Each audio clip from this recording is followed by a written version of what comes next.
Hi, I'm Dwayne Brown. Tonight on KPBS Evening Edition, the State Insurance Commissioner says health care premiums have gone way up this year, as much as 88% for some folks. And scary moments at Brown Field as an explosion and fire shuts down the runways. And 8 horses have died in the first 9 days of racing in Del Mar. Why so many injuries and what's being done to improve thoroughbred odds. I'm Peggy Pico. Also ahead, San Diego Mayor Faulkner joins us for his monthly update on city business. And what should happen to offshore oil rigs once the oil wells run dry? We'll take a look at what some scientists want to do. KPBS Evening Edition starts right now.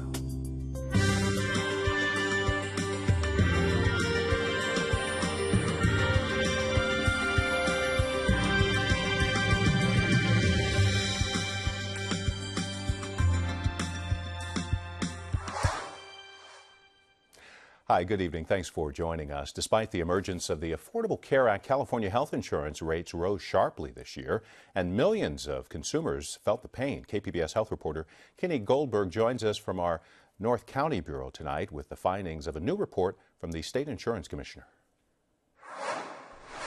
Kenny, what's the report about specifically?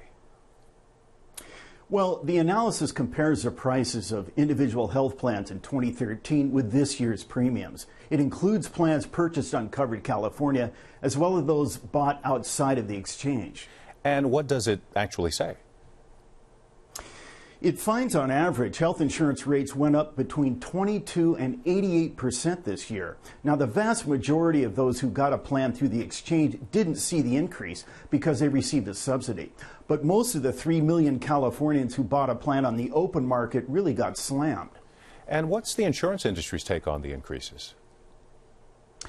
Insurers say new requirements to provide more comprehensive benefits and limit out-of-pocket costs have driven up the cost of health insurance. Now, they admit that some people have had to pay higher premiums, but they say many Californians have actually saved money. How about the State Insurance Commissioner, Kenny? What's his conclusion? Well, Commissioner Dave Jones predicts the price increases will continue unless the state allows regulators to reject rate hikes they consider to be excessive. Prop 45 on the November ballot would give the insurance commissioner that authority. I would add that the commissioner already has that power to regulate the price of auto and homeowners insurance, but not health insurance. KPBS reporter Kenny Goldberg, we've got a link to the commissioner's report online at kpbs.org. The Senate's confirmed a new Secretary of Veterans Affairs, Robert McDonald, takes over with a mission to overhaul the troubled agency. He says improving access to health care is a top priority. The VA, of course, has been under fire because of long wait times for appointments and a cover-up of those delays. The runways at Brown Field were shut down for several hours today because of an explosive 3-alarm fire. Now, this one sent up a huge plume of thick black smoke, as you can see here, as it gutted 2 hangars and damaged a third. 1 plane was destroyed. There were also worries about hazardous materials like airplane fuel. No one was injured, and the cause is under investigation tonight. Investigators are also looking into a series of brush fires in Lakeside. This happened near the Barona Creek Golf Club just before noon. About 15 acres burned. CAL FIRE says the fire danger in the area is still very high. Activists are criticizing the use of pepper spray in the county's juvenile detention centers. They say it's used too often and they want the Justice Department to review it. The activists formed a coalition called El Grupo, and they've filed a lawsuit claiming the rights of young offenders are being violated. The county says they're reviewing the matter and will work with the Justice Department. House Republicans say they're ready to vote on a slimmed-down bill to deal with the immigration crisis at the border. It's a $659 million package, much less than the $3.7 billion President Obama asked for. It would send in National Guard troops and speed up the process of sending migrant children back to their home countries, including a plan to turn them around at the border without judicial hearings currently required by law. It's expected to go for a vote on Thursday, but even if it passes the House, it's expected to fail in the Senate. More than 57,000 Central American children have come across the border since October, most of them arriving in Texas. The surge at the border is one of many topics Governor Jerry Brown is discussing during his trip to Mexico. He signed agreements on education and the environment and also says he's working on ways to shorten wait times at the San Ysidro border crossing here in San Diego. Mexico's president is set to visit California next month. So who's in charge while the governor's away? There's sort of a relay up in Sacramento right now. Lieutenant Governor Gavin Newsom was up first, but then Newsom went out of town, handing the leadership over to Senate President Pro Tem Darrell Steinberg. But mostly we just keep in good contact with the governor's office, not looking to, do any shenanigans or anything silly. Now, tomorrow there will be one more handoff to Assembly Speaker Toni Atkins of San Diego. She'll be in charge for about 9 hours until the governor gets back. Well, it's been a busy month for San Diego Mayor Kevin Faulconer. He joins Peggy Pico for his monthly update on the business of the city. San Diego City Council approved an increase in the city's minimum wage on Monday, and though Comic-Con is gone, the city is still reaping the benefits. Mayor Kevin Faulconer joins me with those updates and more. Welcome back. Hey, great to see you. Good to see you. Now, in a 6-3 vote, the City Council approved the ordinance to raise minimum wage to $11.50 over the next 2.5 years and provide limited 6 days for workers. Even though they say this is a veto-proof majority, you've said you will veto it. What else, besides vetoing it, will you do to try to defeat the ordinance? Well, I'm going to veto it because it's important that we're creating great opportunities for San Diegans to get to work and provide good quality jobs. That's my job as mayor, and I want to make sure we're giving that opportunity. The state's already raising the minimum wage, so the question was, should the council raise it on top of that when we haven't even had a chance and an opportunity for that to seek in? I don't want to put our jobs at risk in our city at a disadvantage. I want to create good opportunities for San Diegans. So that's the wrong policy for us to be doing right now, and I'm going to veto it, and we'll continue to be vocal to support particularly our small businesses that are struggling to hire people and get them into work. Now, I know you also supported the City Council's approval of the $1.5 million tax rebate for Illumina to keep the company here in San Diego. That makes the third company this year that got a tax rebate deal from the city. So what do these kind of rebates actually do to the city's revenue base? Huge win-win for the city. In the case of Illumina, the sales tax increase that only happens if sales taxes are actually increased. So you're getting that revenue, and those jobs are staying here in San Diego, and that's great news for us. 300 jobs from a company that's doing really cutting-edge medical technology, sequencing the human genome. So I think that's one of the important tools that we have that we can use in San Diego, that I intend to use more. I was glad that the council supported it unanimously. I mean, we look at some of these, we're in competition with other states, Texas, others. We want these jobs to stay here in San Diego and for our companies to do well, which means San Diegans are doing well. Does it impact the revenue base? Is it too soon to tell? What can you tell us about that? I think it's going to be a huge help because it's a win-win. It's only on the upside. So that only kicks in if, in fact, sales taxes are increasing for the company. And that's good because we get a portion of that. Obviously, that's how we help pave roads, hire police officers and firefighters. When we have a strong economy that's happening here in San Diego, then we have the ability to provide those quality services that we should be doing. I'm always going to fight for our local San Diego companies to keep them here in San Diego, and I think we're off to a good start. Well, speaking of local ordinances and things, the San Diego County Water Authority recently approved mandatory water restrictions that meet the state's mandatory restrictions. Will the city of San Diego actually expand its water restriction, let's say to include limited days on outdoor watering and things like that? The good news for us is that San Diegans are already doing that, and all these other water districts raised up to a lot of the restrictions that we're already doing in San Diego.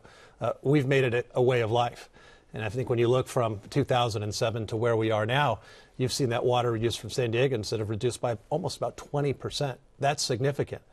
But we're going to need to continue that. We have mandatory restrictions now. We may, in fact, have to go to additional restrictions. But in the meantime, we're going to keep that message out, not only on conservation, which San Diegans are doing a very good job, but we have to continue working on water independence. And that's something that I feel very strongly about when we look at our opportunities for our desalinization plant that's going to start. Water recycling, which I believe is absolutely critical for us from a water independent standpoint. So there's a lot of work to do, and we're going to be working on it, and it's so important for the environment and for our economy. And another big boost to our economy, I understand, is Comic-Con. I know more than 130,000 people, more than that, actually attended this year. How much revenue does that actually generate? It's about $177 million of economic impact to the city. So you go back to having conventions like Comic-Con, which is the Super Bowl of conventions. It's a whole lot of fun. A lot of great San Diegans had a chance to just go down and have fun, even if you didn't have a ticket. But from a bottom line, absolutely critically important. That allows us to provide good quality neighborhood services. And just briefly, can you tell me where the convention center expansion lawsuit stands right now? Yeah, unfortunately, it's in court, and I say unfortunately because we have strong support to get that convention center expanded. We should have a ruling from a judge literally within a couple of weeks. So I'm very optimistic. I strongly support it. The council strongly supports it. It's good for our economy, and so I'm hoping we can move forward very, very soon. Well, before we go, I want to remind viewers of how you teamed up with City Council President Todd Gloria at this year's Comic-Con, since we were talking about that. So let's take a look. Very good. Were you at all afraid? Yeah, it sounded good until you really get up there, but it was a great time, and Todd was a great sport as well. Well, it looked like a lot of fun. Mayor Kevin Faulkner, thank you so much. Great to see you. Thank you.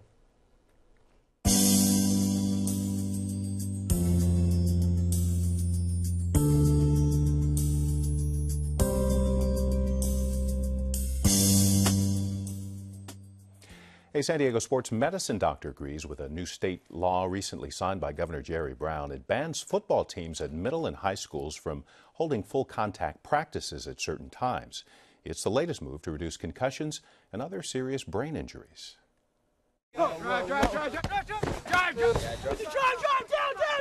The old school thought of, you got your bell rung, get in there, you're not tough if you don't play through it. That doesn't apply to concussions. It doesn't. Dr. Alan Shadaji is a sports medicine specialist at UC San Diego's concussion clinic in Hillcrest.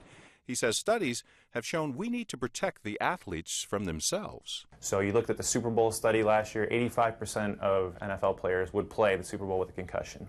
Pediatric Journal, a third of high school players would not seek medical attention for concussions. Beginning January 1st, middle and high school football teams in California won't be allowed full contact practices that exceed 90 minutes a day and no helmet-to-helmet action during the off-season. Yes, you can teach the tackling form, and yes, that's okay in every practice, but just not that game speed where you're, running at each other and having these multiple blows. It's possibly predisposing kids to future injury, like in the case of former Charger linebacker Junior Seau, who suffered brain injury and later committed suicide. When you hear about all these things that we're talking about, all these scary things, and it's the brain. It's not your ankle, it's not your knee, it's not something you can come back from if you make the wrong decision. The NCAA decided to settle a class action head injury lawsuit by creating a $70 million fund to diagnose thousands of athletes to determine if they suffered brain trauma while playing collegiate sports. The new restrictions for middle and high school football teams takes effect on January 1st next year. Racing season opened at Del Mar less than 2 weeks ago, and since then 8 horses have died on the track. Peggy Pico takes a closer look at the high number of deaths and what's being done about it. Del Mar race officials switched 2 turf races to the polytrack on Sunday following 3 injury-related horse deaths over the weekend. But the Del Mar Thoroughbred Club says the turf course isn't to blame, and racing is expected to resume tomorrow, both on the turf and polytrack. Joining me with more on the situation is my guest, Rick Bedecker, Executive Director of the California Horse Racing Board. Welcome. Thank you, Peggy. Now, not even 2 weeks into the Del Mar racing season, and 4 horses were euthanized due to injuries sustained in a turf race, another one for injuries sustained during a polytrack race, and 2 more, I believe, in training on the polytrack race, and 1 from a heart attack before a race. Now, is this an unusually high number of equestrian deaths this early on in the season? Well, it's extraordinarily high. Yes, it is. What kinds of things would make a track dangerous for these horses? Could this be connected to the track?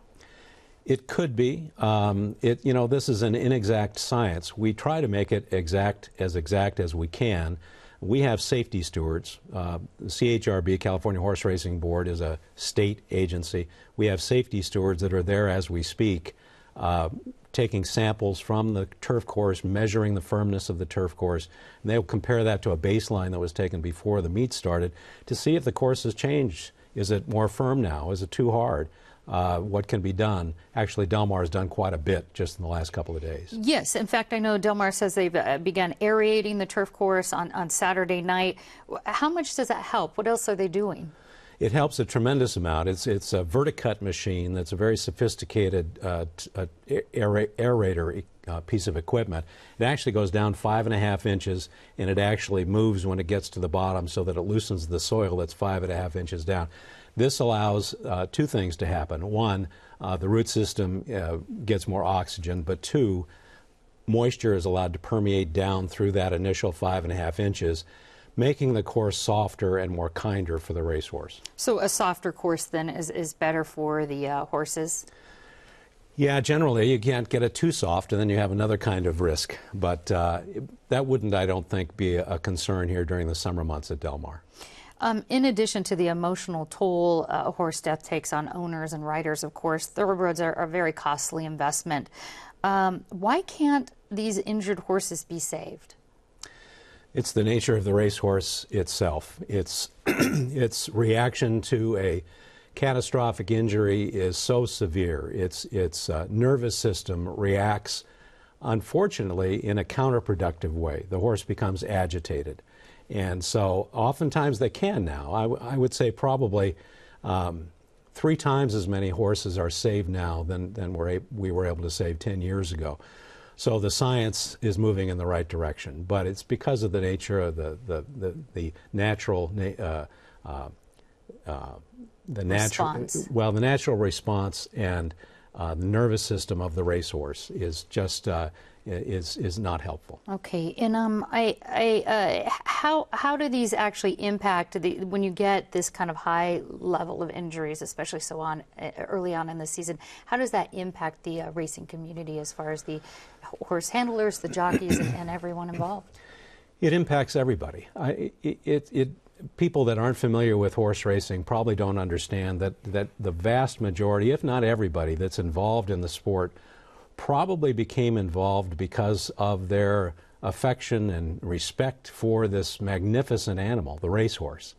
And so when one of these catastrophic injuries occurs, it's, you mentioned 3. Well, 1 is tragic. I mean, you go from, the excitement and the thrill of watching these runners compete in their speed and their grace and their courage to the injury, and it turns to shock and sadness, and it goes beyond the people that own them and the people that train them and even the jockeys.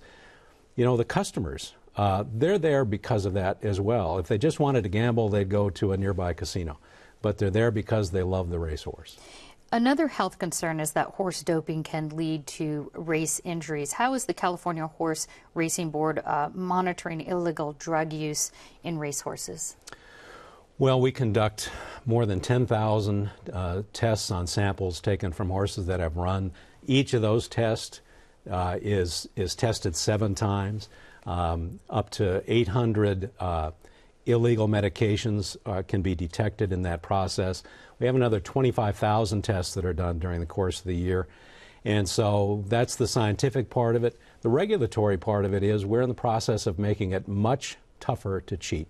All right, and we have a lot more on that on our website, kpbs.org. Rick Bedecker, thank you so much. Thank you.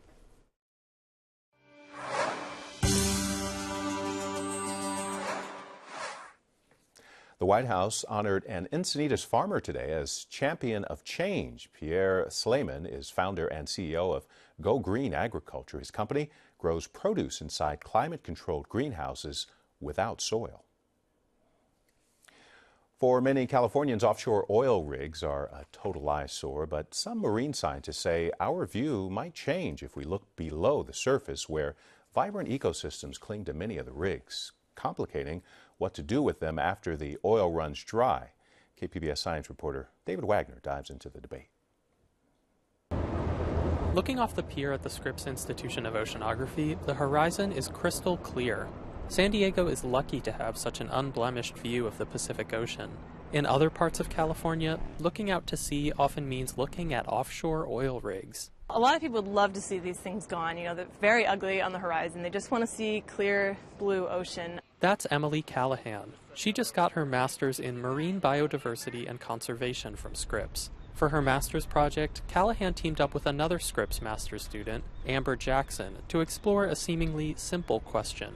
What should happen to California's offshore rigs once their wells run dry? Should they be completely dismantled and hauled ashore, or should they just stay there? The second option is typically known as a rigs to reef program.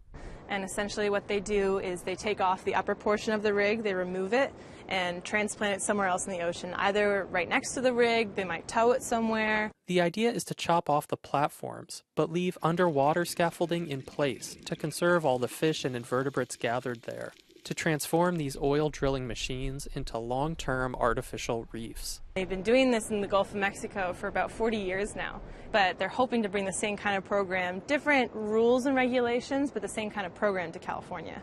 To determine whether or not this approach is worth pursuing here, Callahan and Jackson wanted to see if life is actually thriving on California rigs, so they suited up. They're both certified scuba divers. And as part of their research, they explored rigs off of Santa Barbara and Huntington Beach. Amber Jackson describes what they saw on these dives. Every beam and cross beam is covered in electric pink anemones, brittle stars, mussels, scallops the size of tennis balls, completely cover the metal structure. Because the beams are so covered in life, they look almost like fluffy. And I'm trying to think of a better word to say that, but really they look almost fluffy. And then on top of that, you have schools of fish, Garibaldi, senoritas, blacksmith, all schooling around these platforms. After looking at all sides of the issue, the two explorers reached their verdict. We've come to the conclusion that this would be a successful and beneficial program when implemented in California. And it's just an opportunity for the oil companies to renege on their commitments to clean up these sites when they were first allowed to install the platforms. Linda Kropp is chief counsel at the Environmental Defense Center in Santa Barbara. She opposes rigs to reef because she worries it could lead to long-term pollution, disrupt commercial fishing activity, and endanger passing boats. And so we want to make sure that there's complete cleanup, and the only way that's going to happen is if the platforms are removed.